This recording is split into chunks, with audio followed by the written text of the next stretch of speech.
স্ক্রিনে যে ভিডিওটি দেখতে পাচ্ছেন সেখানে যারাই পাংখো আদিবাসী সম্প্রদায়ের পোশাক পরে অশ্লীল অঙ্গভঙ্গি করছে এটি একটি ফৌজদারি অপরাধ। তারা পাংখো সম্প্রদায়ের পোশাক তথা তাদের কালচারাল অ্যাসেটকে অসম্মান করেছে, অশালীন এবং অযাচিত অঙ্গভঙ্গি করে অবমাননা করেছে। এটা সম্পূর্ণ একটা ক্রিমিনাল অ্যাক্টিভিটি এবং বাংলাদেশের প্রচলিত আইনের আওতায় শাস্তিযোগ্য।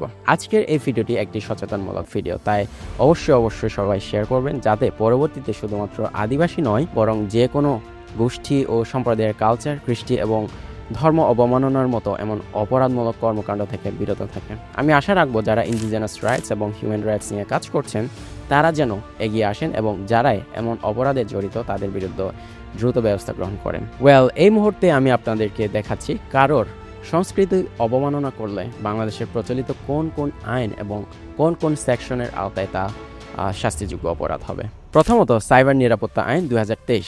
এই আইনের সেকশন 31-এর আবার সাবসেকশনগুলোতে বলা হয়েছে, যদি কোনো ব্যক্তি ইচ্ছাকৃতভাবে ওয়েবসাইট বা ডিজিটাল বিন্যাসে এরূপ কিছু প্রকাশ বা সম্প্রচার করেন বা করান যাহা সংশ্লিষ্ট বিভিন্ন শ্রেণী বা সম্প্রদায়ের মধ্যে শত্রুতা, ঘৃণা বা বিদ্বেষ সৃষ্টি করে বা সাম্প্রদায়িক সম্প্রীতি বিনষ্ট করে বা অস্থিরতা বা বিশৃঙ্খলা সৃষ্টি করে অথবা আইন শৃঙ্খলার অবনতি ঘটায় বা ঘটিবার উপক্রম হয়, তাহা হইলে উক্ত ব্যক্তির অনুরূপ কার্য হইবে একটি অপরাধ এবং এর অধীন কোনো অপরাধ সংগঠন করেন তাহা হইলে তিনি অনধিক 5 বৎসর কারাদণ্ডে বা অনধিক 25 লক্ষ টাকা অর্থদণ্ডে বা উভয় দণ্ডে দণ্ডিত হইবেন। তাহলে বুঝেন এবার মানুষের পোশাক নিয়ে, ভাষা নিয়ে যে টিটকারি মারছেন সেটি কত বড় অপরাধ হতে পারে। দ্বিতীয়ত পেনাল কোড 1860 বা দণ্ডবিধি আইন 1860। এই আইনের 34 ধারায় বলা হয়েছে, যখন একাধিক ব্যক্তি একসাথে মিলে কোনো অপরাধমূলক কাজ করে এবং সেই কাজটি তাদের সকলের সম্মিলিত অভিপ্রায় কমন ইন্টেনশন অনুযায়ী সংগঠিত হয় তখন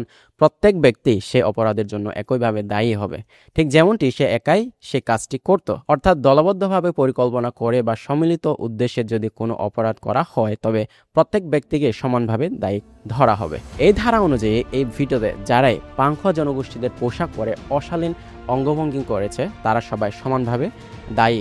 এবং একই আইনের ধারা 153 কয়ে বলা হয়েছে, কেউ যদি কথার মাধ্যমে তা মৌখিক, লিখিত, ইঙ্গিত, দৃশ্যমান উপস্থাপনা বা অন্য যে কোনোভাবে বাংলাদেশের বিভিন্ন শ্রেণীর নাগরিকদের মধ্যে শত্রুতা বা ঘৃণার অনুভূতি উস্কে দেয় বা উস্কে দেওয়ার চেষ্টা করে তাহলে তাকে 2 বছর পর্যন্ত কারাদণ্ড অথবা জরিমানা অথবা উভয় দণ্ডে দণ্ডিত করা যেতে পারে। সো বুঝতেই পারছেন তারা যেভাবে একটি জনগোষ্ঠীর পোশাক পরে অশালীন অঙ্গভঙ্গি করে পুরো আদিবাসী এবং সচেতন নাগরিক সমাজে কী পরিমাণ ঘৃণার অনুভূতি উস্কে দিয়েছে।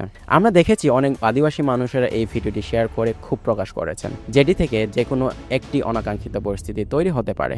এবং এই ভিডিওকে ভিত্তি করে আমি যে আইনগুলোর কথা উল্লেখ করলাম সেই আইনে মামলা দায়ের করাও অসম্ভব কিছু নয় এবং সেই কারণে তাদেরকে আইনের আওতায় এনে যথোপযুক্ত শাস্তিও দেওয়া যেতে পারে।